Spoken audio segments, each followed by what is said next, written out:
સૌ ભાવિકજનોને ભાવથી જય સ્વામિનારાયણ, જય શ્રી કૃષ્ણ, જય શ્રી રામ, જય હિન્દ. આપણે સૌ જાણીએ છીએ અમદાવાદમાં પ્લેન ક્રેશ થયું. આ પ્લેન ક્રેશના પાપના ભાગીદાર કોણ? આ પાપ કોના માથે જશે? દરેક વ્યક્તિ પોતપોતાની રીતે પોતાનો અભિપ્રાયો આપતા હોય છે. આ વિશ્વમાં 3 પ્રકારના લોકો હોય છે. એક આયોજક, એક આસ્વાદક અને એક આલોચક. એમાં જે આયોજક છે એ મહેનત કરતા હોય. ક્રેશ થયું તો બીજાને મદદરૂપ થવા રાત દોડી ગયા. આરએસએસના સેવકો, અમુક સંસ્થાઓ કે જેને રાતદી જોયા વગર, પોતાના પ્રાણની પરવા કર્યા વગર મદદે ગયા. આ બધા આયોજકો કહેવાય. તો ઘણા એનો ગુણ લે છે કે આજ ભારતમાં આવા સારા સંનિષ્ઠ માણસો છે કે કાંઈ પણ પ્રસંગ હોય, અતિવૃષ્ટિ હોય, અનાવૃષ્ટિ હોય, કઈ અકસ્માતથી હોય તો પોતાના પ્રાણના ભોગે બીજાને મદદ કરવા જાય છે. એ ગુણ ગ્રાહ્ય છે.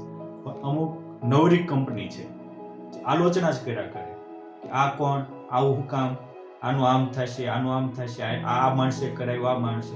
હજી પૂરો તપાસ નથી થયો, સંશોધન નથી થયું. સુજ્ઞ માણસો પ્લેનના બ્લેક બોક્સમાંથી સારી માહિતી મેળવવાનો પ્રયાસ કરી રહ્યા છે.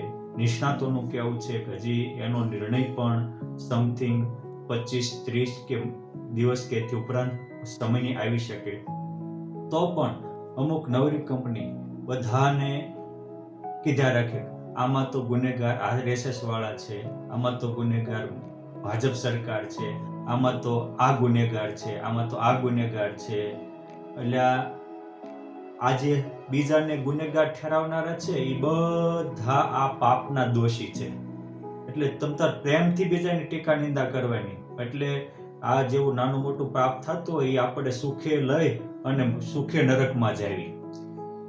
આપણા ગ્રંથોમાં, ધર્મ ગ્રંથોમાં સ્પષ્ટ લખ્યું છે કે એક સદાવ્રતી સદાવ્રત આપતા હતા અને એમાં કોઈ યાત્રિકો ત્યાં જમવા જતા હતા. હવે સદાવ્રતી તો સદાવ્રત આપતા હતા, જમવા જતા હતા. એમાં એક ભાઈ પીરસવા જતા હતા. આકાશમાંથી સમળી સર્પને લઈને જતી હતી. એમાં ઝેરનું ટીપું સર્પના મુખમાંથી ગયું. એ 4 યાત્રિક જેમાં મૃત્યુને પામ્યા. થોડા દિવસ થયા ત્યાં બીજા ત્યાં જમવા આવ્યા. એટલે પૂછ્યું કાંઈ કોઈ જમાડે એવો છે? તો કે હા, જો હા મેં ઓલા શેઠ સદાવ્રત આપીશ. થોડા દિવસ પહેલા 4ના પ્રાણ લીધા હતા, હવે તમે જાઓ.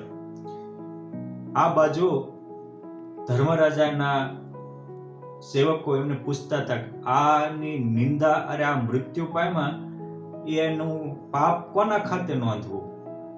સંભળી એનો ખોરાક હતો એટલે લઈને જાતી હતી. સર્પ પરાધીન હતો. શેઠ તો સદાવ્રત આપવા પરોપકાર કરતા હતા. જે લઈને જતા હતા નોકર પીરસનારા, એને તો ખબર જ નથી.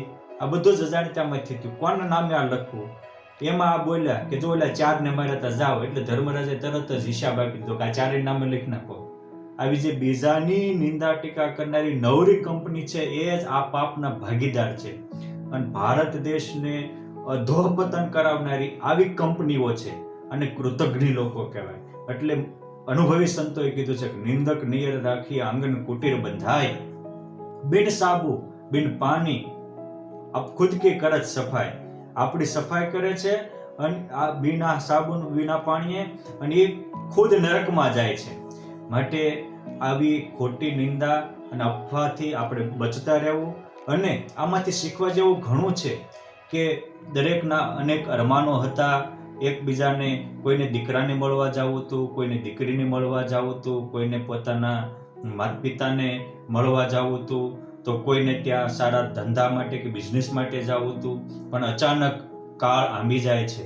આપણા ધર્મગ્રંથોમાં લખ્યું છે કે નહીં આગળ કાગળેથી જણાવે, નહીં કોઈ સાથે સંદેશો કહાવે. અચાનક અકસ્માત આઘાત જેવો અહો આવશે કાળ તો એક દિન એવો. અચાનક કાળ આવીને આપણને ભરખી જાય છે. માટે સુજ્ઞ માણસોએ વૃત્તિઓ વાળી ઈશ્વરની આરાધના કરવી જોઈએ. આવા કાર્યમાં અકસ્માતમાં પણ ભગવાનને જેને બચાવવા હતા તો એને ભગવાને બચાવ્યા છે. આવા કાર્યમાં અકસ્માતમાં પણ એક ગીતાજીની બુક બળ્યા વગરની મળી આવી એવું લોકોનું કહેવું છે. તો આ ભગવાન જેને રાખે એને કોઈ વાળ વાંકો કરી શકતા નથી. માટે આપણે આમાંથી શીખી વૃત્તિઓ વાળી પરમાત્મા પરાયણ થવું. ભગવાનના સદગ્રંથો રામાયણ છે, ભાગવત છે, ગીતાજી જેવા છે એને સાથે રાખી એના વિચારો આપણા અંતરમાં રમશે તો આપણે ભાગ્યના દ્વાર ખુલી જશે. માટે અચાનક કાળ આપણને આંબે એ પહેલા આપણે આપણું કરી લેવું. આ દેહનો ફ્યુઝ ઉડે એ પહેલા આપણું કલ્યાણ થાય એમ એનો યુઝ કરી લેવો. આ દેહનો એન્ડ આવે એ પહેલા પરમાત્માને પામી જવાય એવું સ્ટેન્ડ ગોઠવી લેવું. તો આપણે સુખી થઈ જઈશું. અને ઓલા તો સુખે ભલે આ પાપનો બોજો લઈ અને આપણને હળવા કરી અને પરમાત્મા તરફ મોકલતા, પરંતુ આપણે જે કોઈ આવી ખોટી અફવાઓ ફેલાવતા હોય આવા ને સપોર્ટ પણ ન આપવો અને એનાથી દૂર રહી અને આપણે આપણું કર્તવ્ય બજાવી આપણા જન્મને ધન્ય ધન્ય બનાવીએ. આપણામાં પણ આવી સુમતિ આવે, સદવિચારો આવે અને આપણે પણ સારા કાર્યના સહભાગી બની આમાં જે કોઈ મદદરૂપ થયા એના આસ્વાદક બની આપણા જીવનને ધન્ય ધન્ય બનાવીએ એવી પરમ કૃપાળુ પરમાત્માના પાવન ચરણોમાં પ્રાર્થના અસ્તુ. જય સ્વામિનારાયણ, જય હિન્દ, જય ભારત.